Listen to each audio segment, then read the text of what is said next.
Hey guys, Tbull here. Today we got to look at a new premium Italian cruiser, Duca D'Aosta. And there's Mimbelli on the screen there. I've been trying out both builds. We'll probably talk about the builds a little bit more, but I got Makawa, I got Von Mueller. That's concealment, that's speed.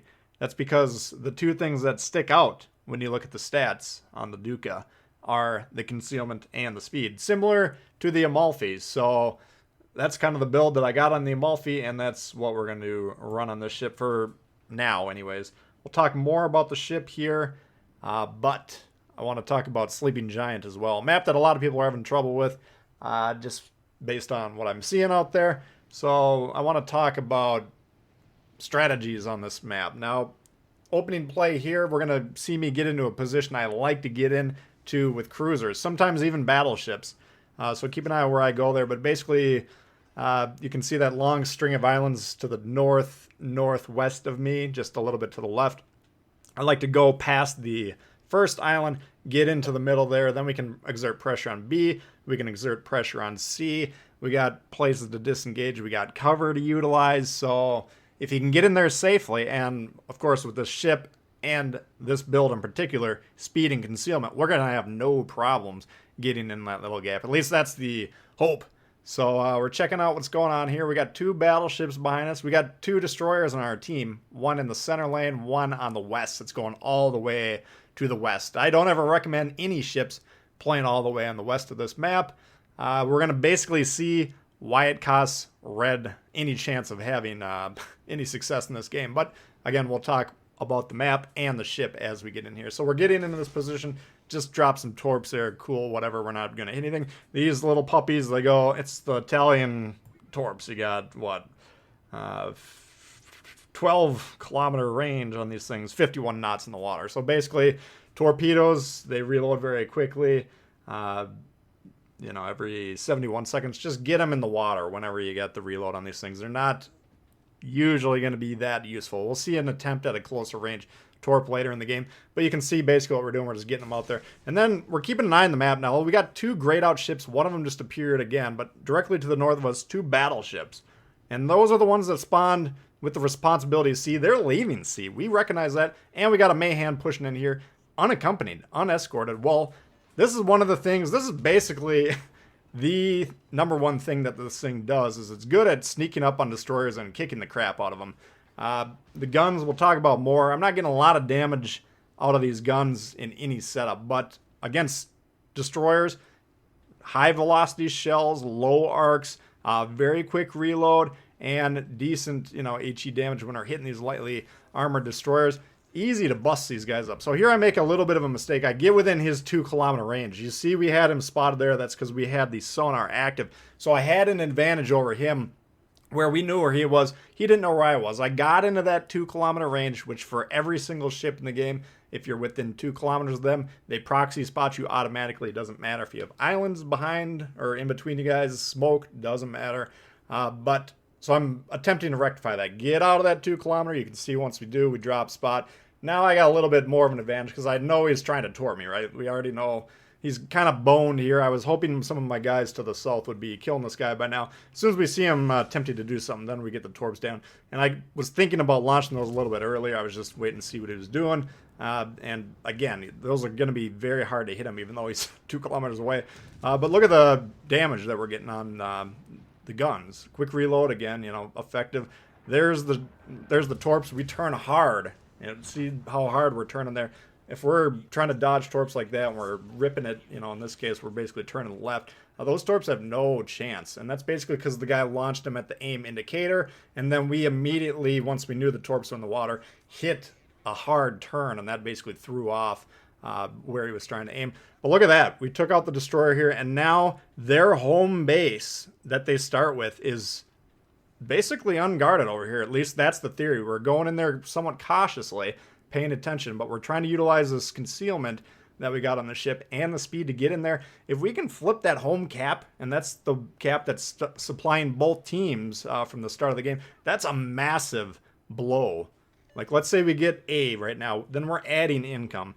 But if we get C, we're adding income, but we're subtracting income for the red. So anytime you can flip a cap that's already controlled, that's a double whammy. That's extremely valuable for your team, extremely dangerous for the team that's having that move applied to them. So we're on there, and it doesn't look like anyone's going to be able to challenge us. We can see the Akatsuki's getting spotted in the middle. It's going to be an old-fashioned destroyer via destroyer fight, looks like. And we're going to chime in with these guns. And, you know, these are not the easiest shots because we can't exactly aim at them yet. But note the flat arcs on these things, the quick time to target, even though these are light caliber 152s, same thing you would see in like a Cleveland, which those guys, the gunners on the Cleveland or the American cruisers, they aim them straight at the moon.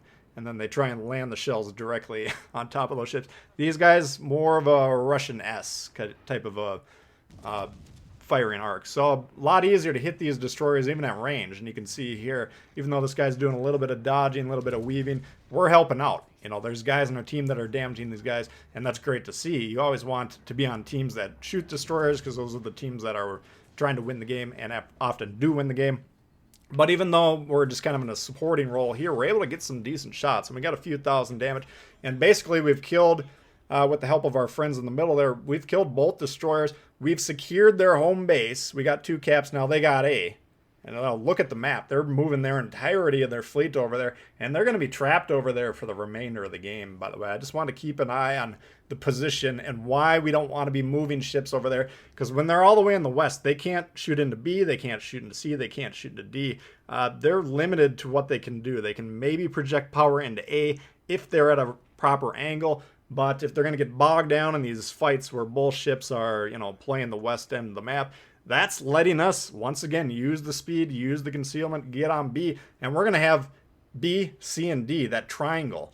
And if we can control triangles, anytime you got a triangle of caps on these maps, a few of the new maps have them, usually, you know, if you can get those, obviously you're going to have 3 caps, but they're kind of designed to be easier to hold, I feel like, a lot of times. So, anyway, that's the goal here. We're going to chime in, try and take the York out.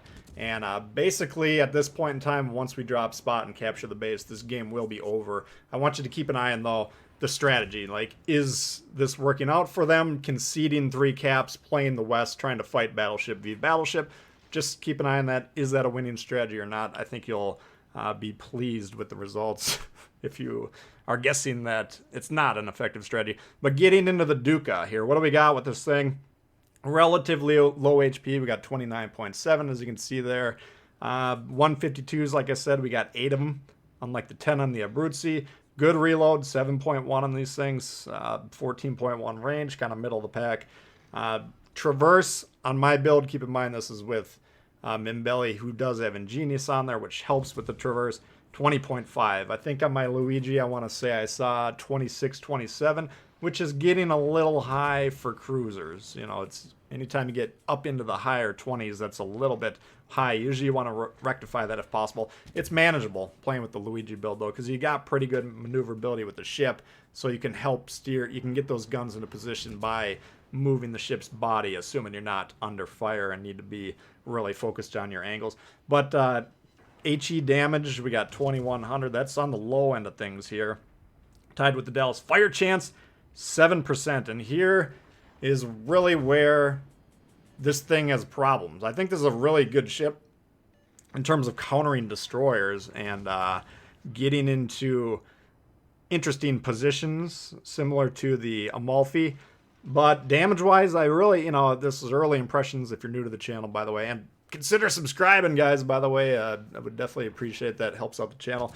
But if you're new to the channel, I roughly play about 10 games before we do these premium reviews, just so I get a feel for the ship, and then I can give you guys a relatively early look. I'm not getting any whoppers on this thing. I'm getting interesting plays. I feel like it's got some playmaking ability. Again, I'm enjoying the ship. I think it's fun to sail around with.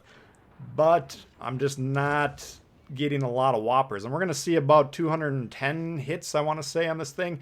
And this, I can't remember how much damage it is, but it's not going to, it's probably 2 to 3 times the ship's HP, closer to 2. And those are kind of results typical because we don't have the EOP, which I would always put on these light caliber cruisers, you know, 152s, the caliber of the Americans, a lot of times the Russians. These low caliber guns, if you have the EOP perk available, what it does is it cuts your fire chance down in half, which sounds like a lot, but it increases the penetration by 30%, which means you're going to score a lot of raw damage. But you're going to see here, we're going to try and switch over to AP when we get these broadside shots, because that's more reliable in terms of the damage. The HE shells in this thing shatter after shatter after shatter, and with only a 7% fire chance, which is extremely low. Like, it's, you know, the next closest low at the tier, I believe, is the, not counting the lander with a 0% fire chance, but I think it's 12 on the Laga and the, you know, maybe the Cross or something like that. So because we don't have the EOP, because we don't have the ability to get these HE shells causing a lot of raw damage, and because the fire chance is so goofballishly low, the damage output really isn't there in terms of, wow, you know, look at this, if we compare it to like a Munchen or something, you know, a recent premium, which that ship, if you leave it alive for a long time, it's going to just score monumental amounts of damage. It's kind of like running a Fiji or something along those lines. This one, though, again, I think it has some playmaking ability because of the concealment, because of the speed, and some of the interesting tools. But I don't see this, you know, some people might be looking at this ship like, oh, okay, another HE spammer. That's not what I'm really viewing this as. I'm kind of viewing it as kind of a utility player, which means in terms of raw effectiveness, like if you're trying to find a premium that you're going to play in a match for $1 million, if you win the match, you get $1 million. If you lose $1 million. I probably personally wouldn't pick this ship yet, unless I'm missing something, which is always possible with the early impressions videos, just because there's, you know, you can still get plenty more information as you play the ship even further.